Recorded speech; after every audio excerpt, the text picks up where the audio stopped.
CDS के exam में 1 महीना बचा हुआ है। अगर आपका इससे पहले CDS एग्ज़ाम नहीं निकला था तो इन कारणों से नहीं निकला था जिसके बारे में बात करने जा रहा हूँ। सेल्फ डाउट, डिमोटिवेशन सभी को होता है, लेकिन ये एग्ज़ाम ही परसिवरेंस का है। अगर आप यहाँ पे खेल गए तो एग्ज़ाम निकल जाएगा। आप खुद से ईमानदारी से तैयारी करिए। आपके मन को पता होता है कि एग्ज़ाम निकलना है कि नहीं निकलना है। मेरे हिसाब से स्टडी टेबल पे ही जब आप तैयारी कर रहे होते हैं ना, तो आपका रिजल्ट आपके सामने होता है। UPSC तो बस एक ठप्पा लगाती है कि अप्रूव करती है कि he has clear the exam. आपकी मेहनत ही आपको बता देती है कि निकलने वाला है कि नहीं निकलने वाला है। इसीलिए मन से लगे रहिए और एग्ज़ाम निकलेगा। सबसे पहला ये है, अभी कुछ नया स्टार्ट नहीं करना है। जितना पढ़ लिया आपने पढ़ लिया, उसी को रिवाइज़ करिए। ये नहीं कि कोई कुछ बता रहा है वो पढ़ लिया, इसने बताया वो पढ़ लिया। मैंने ये गलती कर रखी है, आप मत करिए। इसीलिए जो भी आप पढ़ रहे हैं उसको बार बार पढ़ना है। एक बुक को 10 बार पढ़ना है, 10 अलग अलग बुक को नहीं पढ़ना है। आपको याद कुछ नहीं रहेगा, कुछ आप रिप्रोड्यूस एग्जाम में नहीं कर पाओगे, फेल हो जाओगे।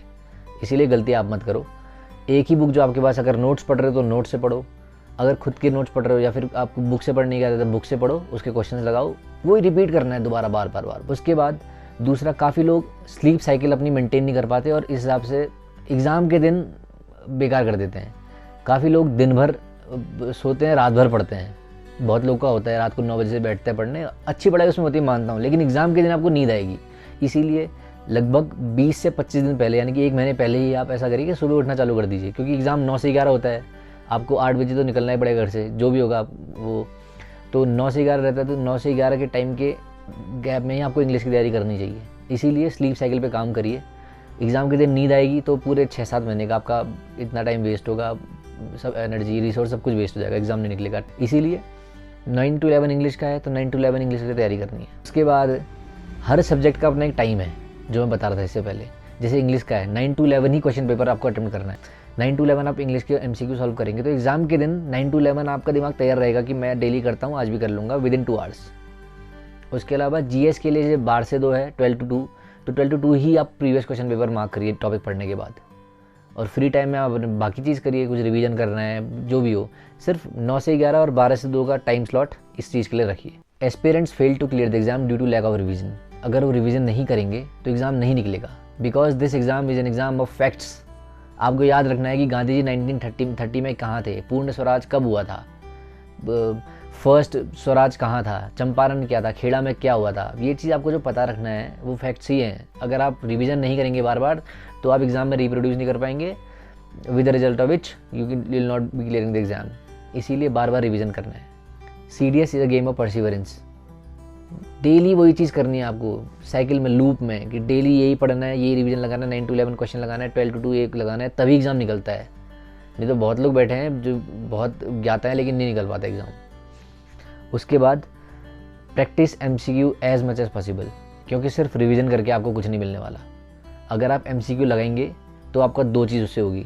नंबर 1, आपको एलिमिनेशन टेक्निक आएगी कि ABC में से ये नहीं हो सकता, D आंसर है। उसके बाद आपका ये होगा कि आपका गैस इंप्रूव होगा, कि जितना आप क्वेश्चन लगाएंगे बिना आंसर देखे, आपका दिमाग उतना काम करेगा उस चीज़ पे। तो एग्ज़ाम के दिन आपको हेल्प मिलेगी कि ये तो आंसर नहीं होता। एलिमिनेशन टेक्निक आपकी सही होगी, गैस मार्क आपका इंप्रूव होगा। बुक जो आपको बता रखी मैंने, दिशा 10,000 बुक, उसी से क्वेश्चन लगाइए। उसके बाद अभी for the timing stop all the other activities which do not take you towards your goal. मतलब मैं ये नहीं कह रहा कि आप सभी कुछ बंद कर दीजिए, पर अभी दोस्तों से मिलना, बाहर घूमना फिरना 1 महीने की बात है, उसके बाद आप बढ़िया घूमना। मैंने खेलना भी बंद कर दिया था क्योंकि मेरे को ज़रूरत थी। अगर आपकी आदत है खेलने की, आप खेलो, पढ़ो भी कायदे से। तो अभी हर एक चीज़ वो बंद कर दीजिए जो आपको लगता है कि आपका टाइम वेस्ट है। अभी अगर आपको लगता है फेसबुक इंस्टा चलाना वेस्ट है तो मत चलाइए, वो तो है ही वेस्ट। मैं तो नहीं चलाता था, आपको भी नहीं चलाना चाहिए। और उसके अलावा मतलब पोस्टपोन कर दीजिए आप। अगर आपको 1 महीने के बाद कर दीजिए। आपको अगर कहीं घूमने जाना है किसी के साथ तो बोल दीजिए 1 महीने बाद चलेंगे भाई। तो अभी 1 महीना बचा हुआ है, सिर्फ अपने करियर पे फोकस करिए, क्योंकि कल के दिन अगर आपकी गर्लफ्रेंड भी है ना तो छोड़ के चले जाएगी आपको वो, क्योंकि उसको अभी आपके साथ चाहिए। लेकिन आपका इम्पोर्टेंट आपके लिए करियर है। करियर अगर आपका तगड़ा रहेगा तो 1 से 1 लड़की आपको मिलेंगी, या लड़का अगर आप लड़की हैं। इसीलिए करियर को इम्पोर्टेंस दीजिए, वो आपको इम्पोर्टेंस देगा। Next, use every ounce of energy towards your गोल। जितनी भी क्षमता आप में है अभी एग्ज़ाम में लगा दीजिए, एग्ज़ाम निकल जाएगा, मार्क माई वर्ड्स। क्योंकि जब मेरा जैसा इंसान एक एग्ज़ाम निकाल सकता है CDS का, UPSC कंडक्ट जिसको करता है, तो आप भी निकाल सकते हो। मैं बहुत बिलो एवरेज स्टूडेंट हूँ, आप भी निकाल लोगे। मन पे विश्वास रखो, एग्ज़ाम निकलेगा। तो सिर्फ इतनी चीज़ें थी, आप खुद ही पे विश्वास रखो। एग्ज़ाम के दिन जो अपेयर होना है, एकदम शेर बन के जाना है कि तैयारी सबसे तगड़ी मेरी ही है, किसी और को नहीं देखना। बढ़िया से अपने एग्ज़ाम पे अपेयर हो। एग्ज़ाम के दिन क्या आपका रहना चाहिए माइंडसेट, उस पर भी मैं वीडियो बनाऊंगा। तो ये चीज़ें बहुत इंपॉर्टेंट हैं। मेरे को लगा भी 1 महीना बचा हुआ है, आप इन चीज़ों में अमल करना अभी से शुरू कर दीजिए, जिसका आपका फलस्वरूप आपका रिजल्ट क्लियर होगा। इसीलिए अगर आपको ये मैं बताना भूल गया कि आपको स्ट्रेस अगर ज़्यादा हो रहा है तो 2 चीज़ कर सकते हैं। नंबर 1 भस्त्रिका या कपालभाति। ये मैंने ट्राई किया हुआ है, मैं अपने तैयारी के टाइम पे करता था और एकदम आपको अंदर से पूरा क्लियर हो जाएगा, सारा टेंशन गायब। नंबर 2 डायरी लिखना शुरू कर दीजिए। अगर आप अभी तो खैर 1 महीना बचा है, क्या लिखेंगे, पर फिर भी मैं तो लिखता था कि सुबह उठा ये कि मैं आज I am going to do this, I will be reading this and within this much hours I will be completing this syllabus. उससे ये होता है कि आप एकदम एक लय में चलते, और अगर आप कुछ कंप्लीट करते हैं, आपको सेंस ऑफ अचीवमेंट मिलता है, उससे आप और फर्दर मोटिवेट होते हैं to complete the next task. तो डायरी लिखना शुरू कर दीजिए, या फिर भस्त्रिका वगैरह प्राणायाम जो आप करते हैं वो करिए, ध्यान करिए, मेडिटेशन करिए, पूजा करिए सुबह सुबह। ये सब मोटिवेशन है जिसे आपको अंदर से खुश रखते हैं।